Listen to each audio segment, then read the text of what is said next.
जय हिंद students, welcome to study for civil services. कैसे हैं आप सभी लोग? उम्मीद करता हूं सभी बहुत ही बढ़िया होंगे। सो गाइज, अगर आप यूपीपीसीएस, यूपीएससी, बीपीएससी, यूकेपीएससी की अगर आप तैयारी कर रहे हैं या किसी भी गवर्नमेंट एग्जामिनेशन की तैयारी कर रहे हैं तो ये करंट अफेयर्स का लेक्चर एंड तक जरूर देखिएगा, क्योंकि यहाँ पर वो सभी न्यूज हम लोग कवर अप करते हैं जो एग्जामिनेशन में आपके लिए इंपॉर्टेंट होती हैं। और गाइज, ये है हमारे ज्ञान सर। और ज्ञान सर का स्पेशल पेड बैच गाइस आप लोगों के लिए अवेलेबल है। दिए गए नंबर पर कांटेक्ट करके आप पेड बैचेस को ज्वाइन कर सकते हैं। अगर आप UPPCS, BPSC, UKPSC, RO, BEO, UP triple SC exam या फिर इवन हरियाणा, राजस्थान या छत्तीसगढ़ पीएससी की तैयारी कर रहे हैं तो कॉल करिए और पेड कोर्सेज को जो है वो ज्वाइन कीजिए, क्योंकि यहाँ पर जीरो से लेकर सिलेक्शन तक की प्रॉपर तैयारी करवाई जाती है। अपने साथ पेन और पेपर लेकर जो है वो बैठिए। ये टॉपिक्स हैं आज के जिनको हम लोग एक एक करके कवर अप करने वाले हैं डिटेल में। और ध्यान से जो है वो टॉपिक को जो है वो सुनिएगा, टॉपिक को समझिएगा, जो भी चीज मैं आपको समझाने की कोशिश कर रहा हूं, और फिर जो चीज मैं आपको बताऊंगा वो नोट डाउन जो है वो जरूर करिएगा, क्योंकि वो चीज इंपॉर्टेंट होगी आपके एग्जामिनेशन के लिए।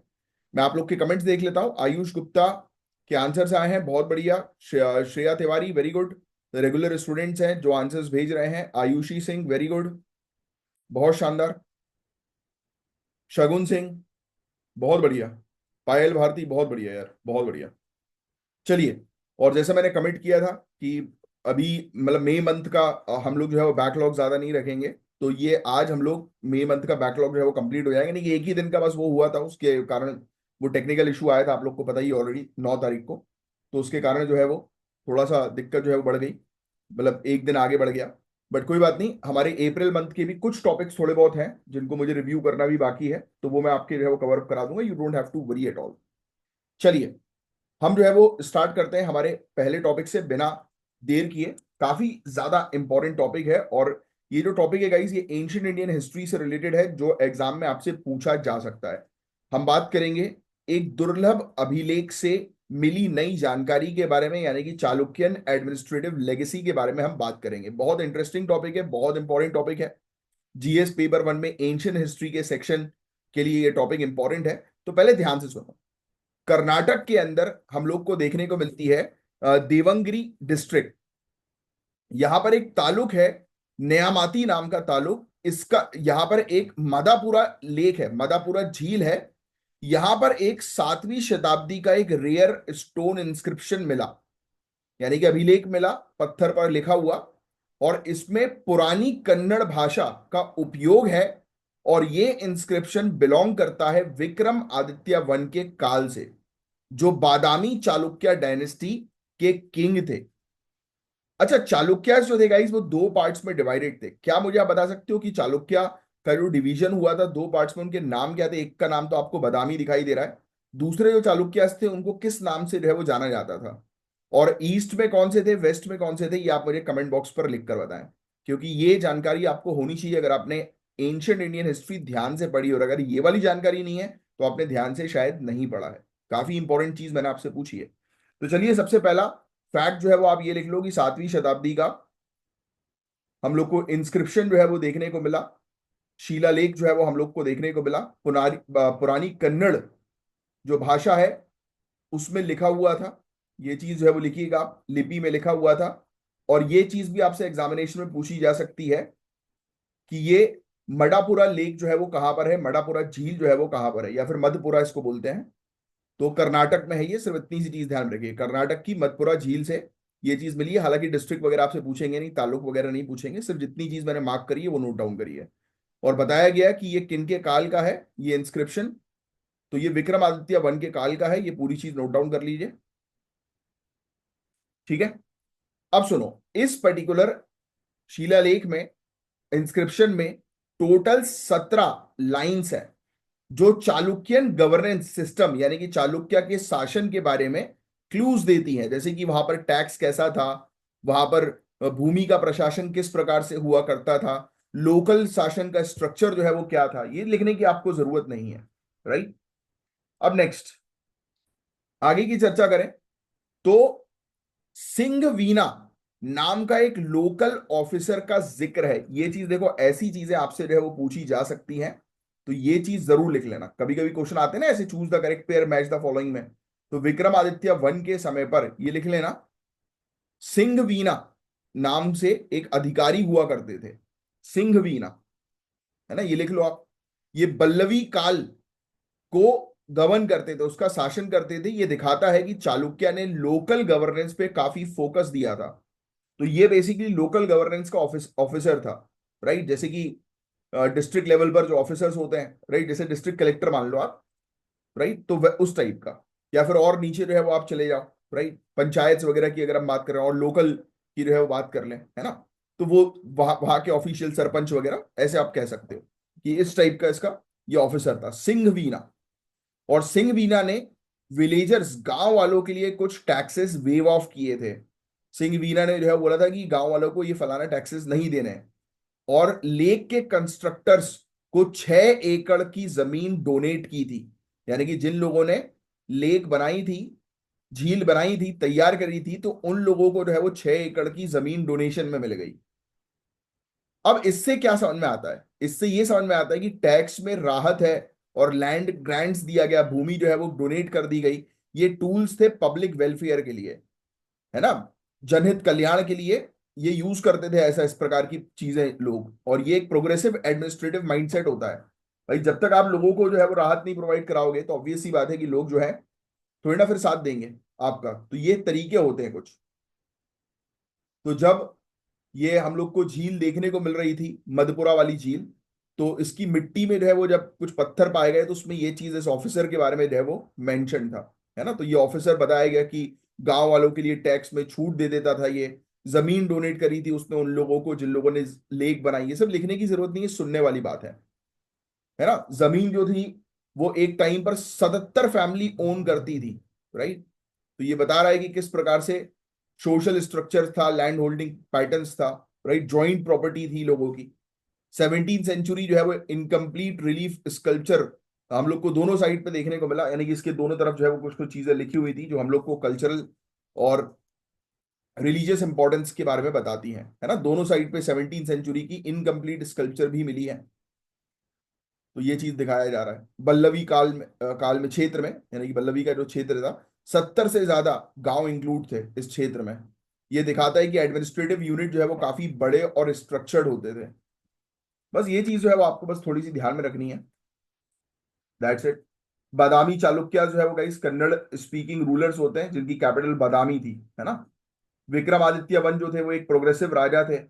लैंड और टैक्स रिफॉर्म पॉलिसीज जो है वो अपने लोकल ऑफिसर्स के थ्रू जो है ये करते थे, क्योंकि ऑब्वियस सी बात है ये लोकल ऑफिसर जो है जिसका जिक्र किया गया है सिंह वीना, ये अपनी मर्जी से तो उसने टैक्स रिलीफ नहीं किया होगा, इसके ऑफिशियल ने इसको कहा होगा। जैसे एग्जांपल के तौर पर आप डिस्ट्रिक्ट कलेक्टर हैं, है ना, सपोज करिए, है ना, जब आप अपना ऑर्डर जो है वो पास करेंगे अपने सबऑर्डिनेट ऑफिसर को, यानी कि एसडीएम को, है ना, तो वो आपके ऑर्डर्स के हिसाब से जो है वो चलेंगे। आप चीफ मिनिस्टर के ऑर्डर के हिसाब से चलोगे, या फिर दूसरे मिनिस्टर्स के ऑर्डर के हिसाब से, यस, या फिर आपके जॉइंट सेक्रेटरी के ऑर्डर के हिसाब से, ऑब्वियसली। तो ये एक पैटर्न होता है जो गवर्नेंस को जो है वो यहाँ पर दर्शा रहा है। बस यही चीज आपको पता होनी चाहिए इसके अंदर, और कुछ ज्यादा कुछ खास जो है वो इंपॉर्टेंट नहीं है इस टॉपिक में। अब बादामी चालुक्य इसके बारे में तो आप जनरल स्टडीज में पढ़ोगे ही। तो ये ओरिजिनली कन्नड़ स्पीकिंग डायनेस्टी थी, राइट।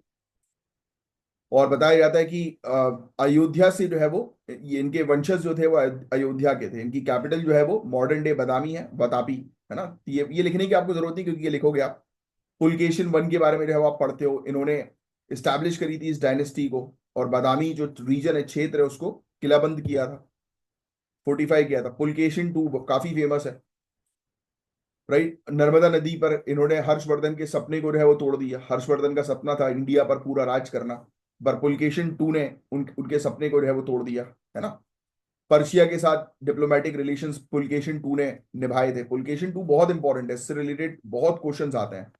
इनके बारे में आज आप पढ़ोगे, ये आपका टास्क है। अजंता केव्स में इनकी उपलब्धियों के बारे में दर्शाया गया, इनके अचीवमेंट्स के बारे में दर्शाया गया। विक्रमादित्य वन से रिलेटेड भी क्वेश्चन पूछा जाता है। पुलकेशिन सेकंड के पुत्र, है ना। पल्लव ने यहाँ पर पुलकेशिन, सॉरी, पल्लव ने इस बादामी क्षेत्र के ऊपर कब्जा कर दिया था, तो विक्रमादित्य वन ने जो है उस कब्जे से निकाला वापस से, और किंगडम को खड़ा किया। विक्रमादित्य वन के बारे में बात करें, है ना, तो मैंने आपको बताया कि इन्होंने दोबारा से बादामी को या फिर वातापी को जो है वो खड़ा कर दिया था पल्लव शासक नरसिम्हा वर्मन वन से, है ना। ठीक है, चोल, पांड्या, केरल्स, इन सब को हराया। अपना कंट्रोल जो है वो सदर्न डेक्कन तक जो है वो स्टैब्लिश किया। है ना। इनको राजमल्ला, युद्धमल्ला, ये टाइटल्स मिले थे, यानी कि राजाओं में जो योद्धा होता है, राजाओं के बीच जो योद्धा, वॉरियर्स अमंग द किंग्स। तो ये चीज थी। इन्होंने सेंट्रलाइज्ड मोनार्की जो है वो रिवाइव करी दोबारा से। और obviously village level administration decentralize था, यानी कि सबके हाथ में पावर्स प्रोवाइड की गई थी। इन्होंने लॉयल फ्यूडेटरीज को जो है वो, यानी कि अपना शासन करने के लिए जो सामंत जो होते हैं ना, वो लॉयल सामंत इन्होंने अपॉइंट किए थे, जैसे कि सिंह वीना, ये ऑफिसर था इंश्योर करने के लिए कि शासन प्रॉपर तरीके से चले। लोकल ऑटोनॉमी और इंपीरियल ओवरसाइट के बीच में बैलेंस क्रिएट किया गया, यानी कि लोकल लेवल पर भी पावर्स हो, और ऑब्वियसली बात है सुपर पावर जो है वो सेंट्रलाइज गवर्नमेंट मानी जाए। ठीक है, तो ये चीजें हम लोग को देखने को मिली काफी सारे। शैविज्म, वैष्णविज्म, शक्तिज्म, जैनिज्म, इन सब धर्मों का समर्थन जो है वो हुआ था इस दौरान, विक्रमादित्य के पीरियड के दौरान। विक्रमादित्य वन और दूसरे चालुक्यन रूलर्स जो थे, उन्होंने जैन इंस्टीट्यूशंस को भी डोनेट किया, जैन मंदिरों वगैरह को। पुलकेशिन वन ने जो है वो वैदिक रिचुअल परफॉर्म किया था, जैसे अश्वमेघ यज्ञ, पॉलिटिकल लेजिटिमेसी को जो है वो असर्ट करने के लिए। तो अश्वमेघ यज्ञ बहुत ज्यादा इंपॉर्टेंट है ना, ये लिखने की जरूरत नहीं, ये सब चीजें आप पढ़ते हो। वेसार स्टाइल, टेम्पल आर्किटेक्चर का, ये भी अक्सर एग्जाम में पूछा जाता है। नागर और जो द्रविड़ स्टाइल जो होते हैं ना टेम्पल्स बनाने के, तो उनका मिक्सचर जो होता है उसको वेसार स्टाइल हम लोग बोलते हैं। ठीक है। Rock cut structural temple Aihole में, बदामी में, राइट, पत्तदकल में इन्होंने तैयार किए, कंस्ट्रक्ट करवाए। ठीक है। विक्रमादित्य वन के समय पर चालुक्यन एम्पायर का प्रेस्टीज जो है वो दोबारा से आ गया था। हमने पल्लव्स के बारे में डिस्कस किया था, पल्लव्स को हराकर। ठीक है। फिर इनके successor Vikramaditya two, Kirtivarman second, ये हम लोग को देखने को मिले। ये तो आप पढ़ोगे आगे चल के, मतलब अपनी जनरल स्टडीज की क्लासेस में। और मैंने आगे ना आपको कहा है जनरल स्टडीज पर अपनी कमांड काफी अच्छी बना के रखें, क्योंकि जीएस पर आपकी कमांड अच्छी नहीं रहेगी तो आप सिविल सर्विसेज का गेम जीत नहीं पाओगे। इसलिए मैं अक्सर बोलता हूँ कि जीएस की प्रॉपर क्लासेस करो, और प्रॉपर सिलेबस के अकॉर्डिंग चेक करो कि जो चीज पढ़ाई जा रही है वो सिलेबस के अकॉर्डिंग है कि नहीं, पूरे टॉपिक्स कवर हो रहे हैं कि नहीं। ये चेक करना आपका काम होगा गाइस।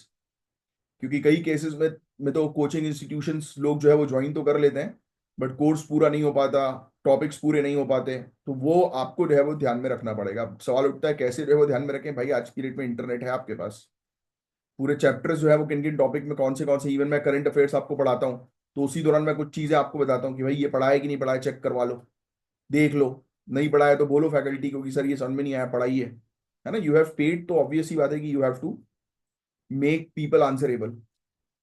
चलिए, अब नेक्स्ट टॉपिक की तरफ हम जो है वो आगे बढ़ेंगे। होपफुली ये टॉपिक आपको अच्छे से समझ में आया होगा। अब Aadhaar based face authentication, NEET UG 2025 में हमें देखने को मिल रहा है। ये परीक्षा में सुरक्षा का नया चेहरा हम लोग देखेंगे। तो ये जो टॉपिक है गाइस, ये लेटेस्ट डेवलपमेंट के ऊपर आधारित है, जीएस पेपर 2 के लिए आपके लिए इंपॉर्टेंट है। 5 मई 2025 को यूआईडीएआई ने दिल्ली के कुछ नीट एग्जाम सेंटर्स पर आधार बेस्ड फेस ऑथेंटिकेशन का प्रूफ ऑफ कॉन्सेप्ट कंडक्ट किया। मतलब जो भी व्यक्ति आ रहा है तो उसका फेस रिकॉग्नाइज होगा, आधार के साथ मैच करेगा, तब जाकर उसको सेंटर में एंट्री मिलेगी। कितनी बेहतरीन चीज है ये। बचने के लिए कई बार ऐसा होता है ना कि लोग जो है वो किसी और के एडमिट कार्ड पर आकर जो है वो बैठ जाते हैं और एग्जाम लिख कर जो है चले जाते हैं। कितनी धांधलेबाजी हुई है, उससे रिलेटेड कितनी सारी मूवीज भी बनी है। इसमें नेशनल टेस्टिंग एजेंसी और नेशनल इंफॉर्मेटिक्स सेंटर ने कोलैबोरेशन किया है। पीओसी जो मैंने आपको बताया ना, प्रूफ ऑफ कंसेप्ट, उसका मतलब क्या होता है गाइस? तो एक छोटे स्केल पर ट्रायल या पायलट प्रोजेक्ट को प्रूफ ऑफ कंसेप्ट हम लोग बोलते हैं। ठीक है, लिख लो ये अगर आपको नहीं पता। तो प्रूफ ऑफ कंसेप्ट का मतलब जो होता है वो सिंपली ये होता है कि आपने पायलट प्रोजेक्ट, है ना, कि एक छोटी स्केल पर आपने एक कुछ चीज टेस्ट करी। तो लिख लो, यूआईडीएआई ने एक पायलट प्रोजेक्ट चलाया जिसके थ्रू, या प्रूफ ऑफ कंसेप्ट चलाया जिसके थ्रू आधार बेस्ड फेस ऑथेंटिकेशन इन्होंने किया नीट टेस्ट 2025 का, जो 5 मई 2025 को हुआ न्यू दिल्ली के अंदर। ठीक है। तो यही, अब इसका फायदा क्या था तो मैंने आपको बता ही दिया, चीटिंग वगैरह को रोकना। किसके कोलैबोरेशन में हुआ है? एनआईसी एनटीए के कोलैबोरेशन में हुआ है, ये भी लिख लेना। ठीक है। तो आपके हिसाब से बायोमेट्रिक ऑथेंटिकेशन या मैनुअल आईडी चेक कौन सा ज्यादा सिक्योर है और स्टूडेंट फ्रेंडली है? बता सकते हो कमेंट बॉक्स में। ऑब्वियसली टेक्नोलॉजी का जितना हम यूज करेंगे उतना बेटर रहेगा मॉनिटरिंग के लिए, है ना, धांधलेबाजी को जो है वो रोकने के लिए। तो ये चीज जो है वो आप ऑलरेडी जानते ही हैं। ठीक है, आइए हम लोग जो है वो डिस्कस करेंगे आगे की बातें। ठीक है, बस ये चीज थी प्रूफ ऑफ कंसेप्ट। मैंने आपको ऑलरेडी बता दिया कि ये पायलट टेस्ट जो होता है ना, उसके लिए जो है वो किया रहता है। किसने इसको डेवलप किया, किसके कोलैबोरेशन में, ये ऊपर लिखवा ही चुके हैं अपन, तो ये रिपीट हो गया ये वाला पॉइंट, है ना। अब सुनो बात आगे। तो कैंडिडेट्स के लिए लाइव फेस स्कैन को आधार डेटाबेस में स्टोर्ड फेशियल बायोमेट्रिक से रियल टाइम मैच करवाया जाता है। तो ऑब्वियसली बात है, ये चीज आपको समझना उतना डिफिकल्ट नहीं है भाई। हमारे आधार, जब आपने आधार बनवाया था तो आपकी फोटो खींची थी, करेक्ट।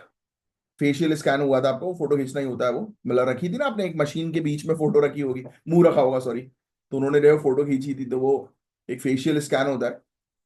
और फिर उसके बाद रेटिना स्कैन हुआ होगा आपका, फिर फिंगरप्रिंट्स तो लिए ही होंगे, है ना। तो ये पूरी बायोमेट्रिक इंफॉर्मेशन आधार में है ही। तो उसी के थ्रू फेशियल स्कैन जो है वो करके ये रिकॉग्नाइज जो है वो किया जाता है कि जो बंदा सामने एग्जाम देने बैठा है वो सही है कि नहीं, मतलब फर्जी तो नहीं है। तो फिजिकल डॉक्यूमेंट जो है वो दिखाने की अब जरूरत नहीं रहती इस केस में, क्योंकि वेरीफाई हो गया तो अंदर घुस गए। और वेरिफिकेशन कॉन्टेक्टलेस होता है, सेफ और फास्ट होगा। अब इसमें तो हो सकता है कि शायद आपको एडमिट कार्ड भी ना ले जाना पड़े, आप डायरेक्ट जो है वो पहुंच जाओ, बढ़िया, और उससे काम हो जाए। फायदे क्या क्या है इसके, तो इसके काफी सारे फायदे भी होते हैं। लिखा क्या है सिग्निफिकेंस। देखो पहली चीज तो फेक कैंडिडेट्स या प्रॉक्सी एग्जाम देने वालों की पॉसिबिलिटी बहुत कम हो जाती है। सिर्फ जेन्युइन आधार लिंक्ड स्टूडेंट्स ही एंटर कर सकते हैं, लिखने की जरूरत नहीं है, समझने वाला टॉपिक है। क्विक वेरिफिकेशन होगा, मैनुअल चेकिंग में टाइम लगता है कि भाई लोग लाइन लगा के खड़े हो, वो एक एक बंदा धीरे धीरे करके चेक कर रहा है। अब यहाँ पर देखो, आप जैसे ही पहुंचे, आपने फेस दिखाया, टिडिंग, उसने बोला ओके डन आगे बढ़ो, टिडिंग डन आगे बढ़ो। कितना स्मूथ होगी प्रोसेस, है ना, फास्ट होगी, एफिशिएंट होगी। फिर इसके अलावा इंडिया जैसे देश में जहां लाखों स्टूडेंट एग्जाम देने जाते हैं, ये सिस्टम इजिली लार्ज स्केल पे इंप्लीमेंट हो सकता है। और स्टूडेंट फ्रेंडली है भाई, टेंशन ही नहीं है। स्टूडेंट को आईडी कार्ड फोटो कॉपी कोई नहीं लाना। कई बार होता है ना ऐसा, सेंटर में जाओ फोटो कॉपी कराना भूल गया, अरे बाप रे हालत खराब, फिर ढूंढ रहे फोटो कॉपी की मशीन सुबह 7 बजे 8 बजे, मिल मिल रही है नहीं मिल रही, कोई भरोसा नहीं। तो ये भी है। और जिन लोगों ने धंधा खोल के बैठा है एग्जाम सेंटर के बाहर, वो 1 रुपए की फोटो कॉपी जो है 50-50 रुपए में देते हैं। मेरे साथ हुआ है 1-2 बार। ये कहानियां होती है भाई। अब यूआईडीएआई के बारे में आपको जानकारी होना तो जरूरी है। इस टॉपिक में और कुछ नहीं था गाइस, बस यही चीज थी समझने की। यूआईडीएआई के बारे में जिन्होंने नहीं लिखा है, नई नोट्स बनाए, वो आप लिख लीजिए। ये एक स्टैट्यूटरी बॉडी है, यानी कि कानून के द्वारा बनाई गई बॉडी। आधार एक्ट 2016 के तहत जो है वो इसको बनाया गया। मीटी के अंदर आती है, ministry of electronics and information technology के अंदर आती है। 12 डिजिट का ये आधार नंबर होता है, आपको पता होना चाहिए। इंडियन रेसिडेंट्स को प्रोवाइड किया जाता है। मेरा एक क्वेश्चन है, क्या आधार कार्ड सिटीजनशिप का प्रूफ है? कम ऑन, यस और नो। अगर है तो और क्या प्रूफ हो सकते हैं सिटीजनशिप के, और अगर नहीं है तो सिटीजनशिप का प्रूफ किस चीज को माना जाता है? कमेंट बॉक्स पे लिखकर बताएं। तो ये आधार का मैंने आपको रोल बता ही दिया, ये हेल्प करेगा। ये टेक्नोलॉजी किस तरीके से, क्या इसकी वो है, स्टूडेंट फ्रेंडली है, बेनिफिट्स हैं, तो मैंने आपको बता दिया। अब भैया अब एक ऐसा टॉपिक है जो आपसे एग्जामिनेशन में गाइस 99% पूछा जा सकता है, क्योंकि थोड़ा कंफ्यूज करने वाला ये टॉपिक है, ऑरेंज इकोनॉमी। ये टर्म आप सुनोगे तो आप सबके दिमाग में संतरा आ जाएगा। Come on. ब्लू इकोनॉमी की हम बात करते हैं तो हम पानी की बात करते हैं, मरीन रिसोर्सेज की बात करते हैं ना, कि फिशरीज वगैरह की, बोलो हाँ या ना। अब ऑरेंज सुनोगे तो क्या आएगा दिमाग में, अरे भाई संतरा, संतरे का प्रोडक्शन बढ़ाओ। बट ऐसा नहीं है, क्या है आओ उसको समझेंगे। बहुत इंपॉर्टेंट है, ध्यान से सुनना। अब सुनो, world audio visual entertainment summit waves 2025 कुछ दिनों पहले एमसीक्यू में आया था, याद है? मुंबई में हुई। यहां ऑनरेबल प्राइम मिनिस्टर ने create in India create for the world का विजन दिया और हाईलाइट की ऑरेंज इकोनॉमी के पोटेंशियल को। पहली चीज तो ये लिख लो भैया, वेव समिट बॉम्बे में हुई, और यहां पर ऑनरेबल प्राइम मिनिस्टर का एक स्लोगन था, create in India create for the world. कितना बढ़िया है ये, लिखना ये वाला पॉइंट। ये हिंदी मीडियम वाले स्टूडेंट्स इंग्लिश में ही लिखेंगे क्योंकि ये स्लोगन है। और सिग्नल यही है, क्रिएट इन इंडिया, इंडिया में बनाओ। और किसके लिए बनाओ? दुनिया के लिए बनाओ, जो चाइना करता है, चाइना की स्ट्रेटेजी। ठीक है, यहाँ पर बहुत टॉप बिजनेसमैन और ये सब लोग आए। तो ऑरेंज इकोनॉमी को हाईलाइट किया गया। अब यहां पर आपसे ऑरेंज इकोनॉमी से रिलेटेड क्वेश्चन पूछा जाएगा। लिख लो ऑरेंज इकोनॉमी इक्वल्स टू, अरे दौलत आवाज मत करो भाई, मेरे पीछे दौलत बैठा हुआ है, आवाज कर रहा है वो, उसकी पूंछ हिल रही है ना, तो पीछे कुछ है, तो मेटल वगैरह से टकरा रही है। अब सुनो, ऑरेंज इकोनॉमी इक्वल्स टू, लिखो आप orange economy equals to creative economy. क्या लिखोगे? Orange economy equals to creative economy. ऐसी अर्थव्यवस्था जो क्रिएटिव हो, इनोवेटिव हो, है ना। इक्वल्स टू, ऐसे लिखो, orange economy equals to creative economy equals to culture plus creative plus innovation plus IP rights. लिखो sorry, culture plus creative plus innovation plus IP rights. IP मतलब समझते हो ना, इंटेलेक्चुअल प्रॉपर्टी राइट्स। मतलब हमें ऐसी हमारी इकोनॉमी बनानी है जिसके अंदर हमारी संस्कृति शामिल हो, हमारी क्रिएटिविटी शामिल हो, हमारा इनोवेशन हो, और उसको हम रजिस्टर्ड कर दें, इंटेलेक्चुअल प्रॉपर्टी बना दें। इसको कहते हैं भैया ऑरेंज इकोनॉमी। तो ऑरेंज इकोनॉमी क्या है? ये क्रिएटिव इकोनॉमी है, और उसके अंदर आएगा creative, culture, innovation, IP rights. Clear? बस, और कुछ नहीं है। तो ये उन सभी सेक्टर्स को इंक्लूड करता है जो story telling, designing, film, music, gaming, arts, digital content से जुड़े हैं। इंडिया की गाइस कौन सी मूवी या आर्ट फॉर्म आपको लगता है कि ग्लोबल लेवल तक पहुंच सकता है? अगर आपसे इंटरव्यू में क्वेश्चन पूछ लें कि आज की डेट में हमारी कौन सी मूवी है या आर्ट फॉर्म है जो ग्लोबल लेवल तक पहुंच सकता है, तो देखो यार, यूपीएससी में जो बैठे होंगे ना, या फिर स्टेट पीएससी में जो आपका इंटरव्यू ले रहे होंगे, तो वो आर्ट, कल्चर, इन इन सब चीजों पर ज्यादा फोकस करते हैं। तो ट्राई करना आर्ट और कल्चर के पॉइंट से ही आंसर जो है वो देना, क्योंकि मूवीज वगैरह भी अच्छे पसंद करते हैं, ऐसा नहीं है कि नहीं पसंद करते, बट आप बोल के फंस ना जाओ, इसलिए हमेशा आर्ट कल्चर का बोलोगे तो एक अच्छी पर्सनालिटी जो है वो रिफ्लेक्ट करता है। अब आप बोलोगे सर इस बीच हम झूठ क्यों बोलते हैं? भाई झूठ नहीं बोलना है, कुछ समय के लिए सच नहीं बताना है। झूठ बोलने के लिए नहीं बोल रहा मैं, कुछ समय के लिए सच नहीं बताना है, जब तक सिलेक्शन नहीं हो जाता। तो उस अकॉर्डिंग खेलना है, जैसे खेल खेला जाता है, क्योंकि मेरा काम है आपको खेल खिलवाना। ठीक है, ये लिख लिया आपने जो मैंने आपको बताया? देखो कितने अच्छे से मैंने आपको नोट्स लिखवा दिए शॉर्ट में। अलग अलग एरियाज में ये सेक्टर इंक्लूडेड होते हैं। देखो लिखा भी है, जॉब क्रिएट कर रहा है, आईपी फोकस्ड है ना, कॉपीराइट, ट्रेडमार्क, ये सब चीजें। अब सुनो, इंडिया के लिए क्यों इंपॉर्टेंट है ये। तो भाई बाहुबली हो गई, शोले हो गई, ऐसी मूवीज ने ग्लोबल इंपैक्ट छोड़ा है। इमेजिन अगर हम पंचतंत्र, रामायण या Indian mythology based comics, games और फिल्म्स बनाएं, तो इंडिया का जो कल्चर जो है वो सुपर पावर बन सकता है कि नहीं। युवाओं के लिए अपॉर्चुनिटी मिलती है, मीडिया, गेमिंग, एनिमेशन, ऐसे सेक्टर्स में एम्प्लॉयमेंट बूम हो रहा है कि नहीं। और इंडिया के पास एक बड़ा टैक्स सेवी है, और क्रिएटिव जेंजी है हमारे। फिर इसके अलावा इकोनॉमिक ग्रोथ की बात करें, यूएनसीटीएडी के अकॉर्डिंग ग्लोबल क्रिएटिव इकोनॉमी का साइज 2.25 ट्रिलियन यूएस डॉलर से ज्यादा है। इंडिया का मीडिया एंड एंटरटेनमेंट सेक्टर 2025 में 100 बिलियन यूएस डॉलर तक पहुंचने वाला है। भाई हजार हजार करोड़ रुपए नॉर्मली मूवीज आज की डेट में कमा लेती हैं, अच्छी मूवीज। तो सोचिए आप, AI, streaming platform, AR VR, ये सब इंडियन क्रिएटर्स को ग्लोबल प्लेटफॉर्म पे शोकेस करने का चांस देते हैं। आप देखिए ना आज की डेट में कितने सारे क्रिएटर्स हैं ग्लोबल लेवल पर जो है उनको अवार्ड्स मिल रहे हैं कि नहीं मिल रहा है।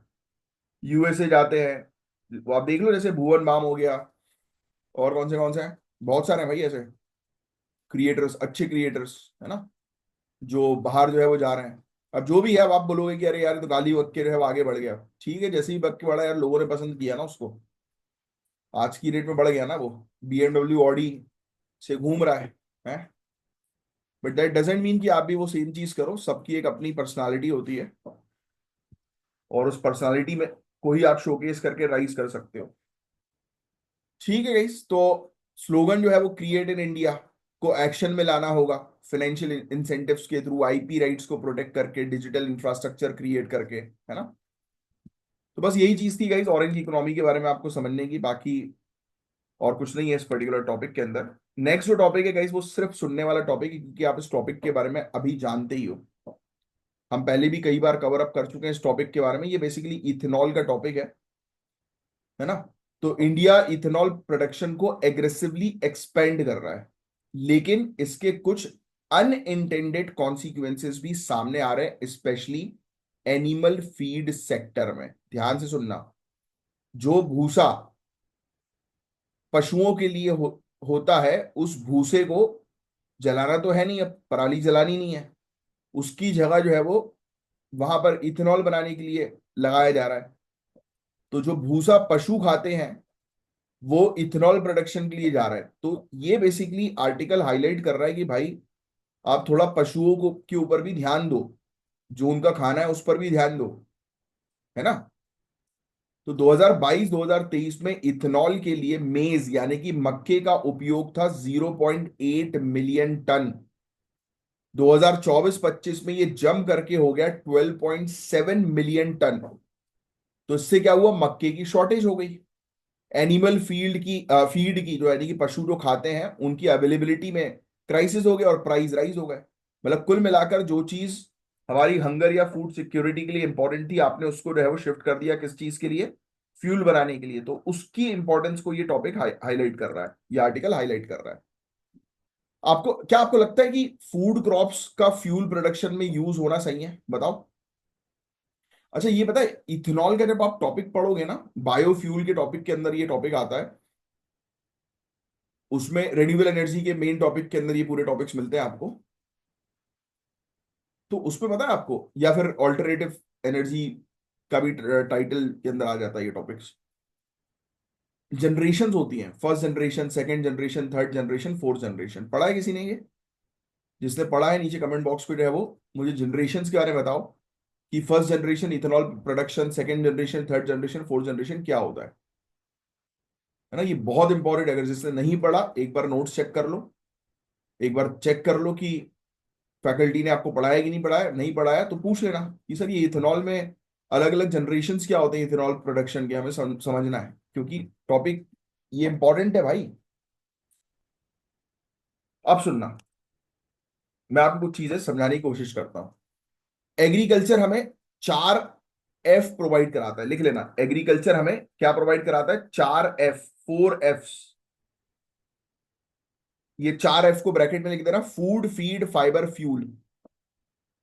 Food, feed, fibre, fuel. Fibre मिल रहा है, खाना मिल रहा है, पशुओं के लिए चारा मिल रहा है, और fuel. And here comes the problem. मक्का मक्का जो है, मेज जो है, इस पे अब फ्यूल, इथेनॉल का प्रेशर बढ़ गया है, जिससे फीड सेक्टर पे असर पड़ रहा है, जिसमें पोल्ट्री और डेयरी इंडस्ट्रीज इंक्लूडेड है। लोग जो है वो तेल बना रहे हैं जानवरों को खाने, पशुओं के खाने को जो है वो छोड़कर, है ना। अब देखो, इंडिया को पोल्ट्री और कैटल फीड के लिए हर साल 20 बिलियन टन से ज्यादा मक्का चाहिए, लिखने की जरूरत नहीं, सिर्फ समझो। इथेनॉल के लिए डाइवर्जन के कारण प्राइस 14,000 से 15,000 पर टन से बढ़कर हो गए 24,000 से 25,000 पर टन। क्यों? क्योंकि आप जो है वो सप्लाई कम हो गई ना भाई। सिंपल सा गेम है डिमांड सप्लाई का। डिमांड ज्यादा है, सप्लाई कम होगी, आपने सप्लाई को फ्यूल बनाने के लिए शिफ्ट कर दिया। इसकी वजह से आपको एक और चीज बता दूं मैं, सोयाबीन में भी किसानों को नुकसान हो रहा है। इथेनॉल प्रोडक्शन से एक बाय प्रोडक्ट मिलता है जिसको बोलते हैं DDGS, distillers dried grains with solubles, जो काफी सस्ता प्रोटीन फीड है। इसकी वजह से सोयाबीन DOC की डिमांड जो है वो गिर गई है, और प्राइस गिर के 4300 रुपए प्रति कुंटल हो गए, जबकि MSP 4892 रुपए प्रति कुंटल की जो है बताई जाती है। सोचिए आप। तो ये तो स्थिति है। देखो, ये सोयाबीन वाला सेक्टर डैमेज हुआ, feed industry, poultry industry, cattle industry ये डैमेज हुई। तो ये चीजें किसानों की इनकम पर इस चीज से डायरेक्ट इंपैक्ट पड़ रहा है। यूएस ने 40% कॉर्न यानी कि मक्का इथेनॉल में डाइवर्ट किया। इसकी वजह से 2007-8 और 2022 में ग्लोबल फूड क्राइसिस भी हुए। इंडिया भी अगर सेम रास्ते पे चलेगी तो भाई आने वाले समय में खाने के प्राइसेस बहुत हाई हो जाएंगे। तो ये आर्टिकल वही एक्सप्लेन कर रहा है कि भाई एक बैलेंस क्रिएट करके चलो। इतना मत कर दो आपकी तेल बनाने के चक्कर में आप खाना जो है वो एग्रीकल्चर एग्रीकल्चर वेस्ट का यूज करना इज गुड, बट उसका भी सस्टेनेबल यूज करना अब जरूरी है, ये आर्टिकल समझा रहा है कि भाई भूसा जो बच जाता है वो भी तो चारा है ना पशुओं का। तो आप उसका अगर उपयोग करके इथेनॉल प्रोडक्शन में अगर लगा दोगे तो पशुओं बचेगा नहीं कुछ उनके लिए। अब बचेगा नहीं, कम जितना रहेगा तो प्राइस बढ़ जाएंगे, है ना, तो उससे अल्टीमेटली किसानों को ही नुकसान होगा। तो क्या सल्यूशन है? तो इथेनॉल टारगेट को डायनेमिक बनाना होगा ताकि भाई खाद्य पदार्थ जो है, खाना पीना जो है, उसमें महंगाई इन्फ्लेशन जो है वो टाइम पे ब्लेंडिंग को टेम्पररी रिड्यूस किया जा सकता है। अगर देख रहे हो आपकी फूड इन्फ्लेशन हो रहा है तो इथेनॉल के लिए वो चीज मत निकालो। बैलेंस क्रिएट करना, सस्टेनेबल यूज करना जरूरी है। 2G, second generation, third generation biofuel जैसे कि agri waste, algae, used cooking oil, इन पर फोकस बढ़ाएं। ये होते हैं जब आपको जनरेशन बता रहा था ना, ये वो जनरेशन है। और ये पढ़ा होगा तभी मिलेगा, अगर नहीं पढ़ा है तो नहीं मिलेगा भाई। ये बायोफ्यूल बता रहा था मैं आपको, टॉपिक आता है बायोफ्यूल के अंदर। तो भैया मैं इसलिए देखो लिखा है थर्ड जनरेशन, सेकंड जनरेशन, ये पढ़ना जरूरी है आपको। ये नहीं पढ़ोगे तो काम नहीं बनेगा। ये मिलती है चीजें आपको जनरल स्टडीज के अंदर। जेनेटिकली मॉडिफाइड मक्का इंपोर्ट पर रिस्ट्रिक्शंस हैं, पर इथेनॉल के लिए स्ट्रिक्ट ट्रैकिंग के साथ ड्यूटी फ्री इंपोर्ट अलाउ किया जा सकता है। तो भैया मक्का इंपोर्ट करवा लो। किस पर्पस के लिए? इथेनॉल बनाने के लिए। यहां का डोमेस्टिक क्यों यूज कर रहे हो जब डोमेस्टिक डिमांड है? तो एमएसपी सिस्टम को स्ट्रिक्टली लागू करो और सोयाबीन मक्का की प्राइस में जो बढ़ोतरी गिरौतरी होती है, वोलेटिलिटी जिसको हम लोग बोलते हैं, इससे किसानों को प्रोटेक्ट करो। तब जाके चीजें जो है वो ठीक हो सकेंगी। तो सस्टेनेबल तरीके से करना है, किसानों की इनकम को प्रोटेक्ट करना है, तो ये चीज यहां पर बताई गई है। तो कितना अच्छा आर्टिकल था देखो, कितनी क्लैरिटी के साथ चीजें आपको समझ में आई होंगी। यस, ठीक है। अब नेक्स्ट टॉपिक की की तरफ हम आगे बात करेंगे। ये लास्ट टॉपिक है, टॉपिक नंबर 5। तो गाइस देखना, ये टॉपिक एकदम एथिकल, पॉलिसी ओरिएंटेड और ट्राइबल गवर्नेंस एंगल से इंपॉर्टेंट है। जो जनजाति जो होती है ना, उनके शासन के पॉइंट ऑफ व्यू से इंपॉर्टेंट है। 2025 में CBD, convention on biological diversity की कॉन्फ्रेंस ऑफ पार्टी 16 सबमिट हुई, जहां पे एक परमानेंट सब्सिडरी बॉडी एस्टैब्लिश की गई जिसका पर्पस था indigenous people and local communities, IPLC, मतलब कि जो देसी लोग हैं उनके अधिकार को प्रोटेक्ट करना बायोडायवर्सिटी कंजर्वेशन में, यानी कि जैव विविधता के संरक्षण में। लिख लो ये वाला पॉइंट, ये इंपॉर्टेंट है। सीबीडी यानी कि convention on biological diversity, COP मतलब कॉन्फ्रेंस ऑफ पार्टी, इसकी 16वीं सबमिट हम लोग को 2025 में देखने को मिली। यहां पर परमानेंट सब्सिडरी बॉडी जो है वो स्टैब्लिश की गई, लिख लेना। और किस पर्पस के लिए प्रोटेक्ट करना है? आईपीएलसी को। देखो नाम से समझ में आ रहा है, देसी जो लोग हैं। और किस पर्पस के लिए? कि उनका अधिकार के लिए, जो बायोडायवर्सिटी के शासन में होना चाहिए। ठीक है, ये चीज लिख लो पूरी। अब इंडिया का जो फॉरेस्ट राइट एक्ट 2006 है, इसको ग्लोबली एक्नॉलेज किया गया as a progressive right based conservation model. हमारा जो ये कानून है इसको भाई सराहना की गई इसकी ग्लोबल लेवल पर। तो आज आपका एक टास्क है, आपको फॉरेस्ट राइट एक्ट 2006 के बारे में पढ़ना है, वो भी डिटेल में। अब सोचने वाली बात यह है कि जब कंजर्वेशन की बात होती है, संरक्षण की बात होती है, तो क्या लोगों को जंगल से निकाल देना सही है कि उनको शामिल किया जाए कंजर्वेशन एफर्ट्स में?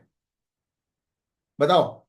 अगर हमें जंगल का संरक्षण करना है या जंगल में बायोडायवर्सिटी जैव विविधता का संरक्षण करना है, तो वहां पर रहने वाली जो जनजाति आदिवासी समुदाय जो है उनको क्या निकालना सही रहेगा? नहीं ना।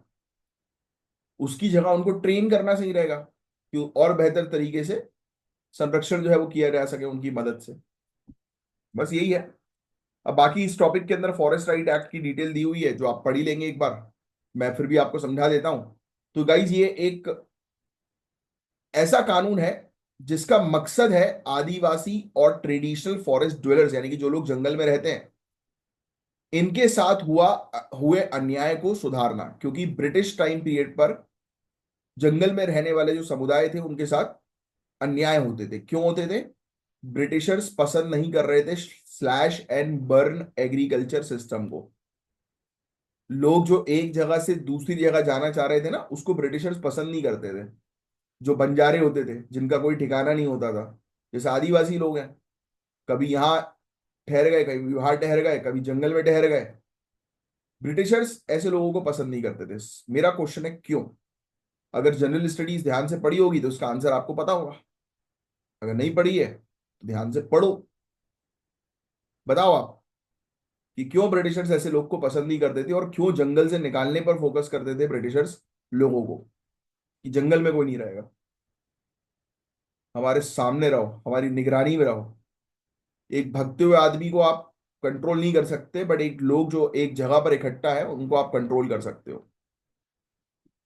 तो इसके थ्रू अब जो हमने कानून बनाया, तो हमने ये बोला कि नहीं भाई, जंगल में रहने वाले लोगों के अधिकार है भाई, इंडिविजुअल अधिकार है, कम्युनिटी वाले अधिकार हैं, यानी कि उनके सामुदायिक अधिकार भी हैं, और कल्चरल और इकोलॉजिकल राइट्स भी लीगली रिकॉग्नाइज किया जाता है कि भाई उनके सांस्कृतिक अधिकार हैं, है ना। इस पर्यावरण को लेकर उनके अधिकार हैं, क्योंकि वहां पर रह रहे हैं, उनका घर ही जंगल है भाई, उनका हैबिटेट है वो, तो उससे आप थोड़ा निकाल सकते हैं किसी को। ग्राम सभा को सशक्त बनाया गया, जिससे कि वो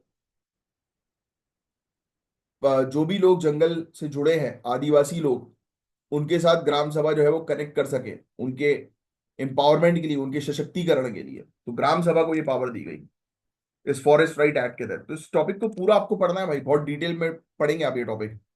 बहुत सारे इंटरनेशनल कंजर्वेशन मॉडल्स हैं, इस पे आता हूं मैं। जैसे कि फॉरेस्ट कंजर्वेशन, मतलब जिसके लिए हम लोग को देखने को मिलता है, इसमें ट्राइबल्स को जंगल से हटा दिया जाता है ना, होता है। बहुत सारे इंटरनेशनल मॉडल्स भी हैं।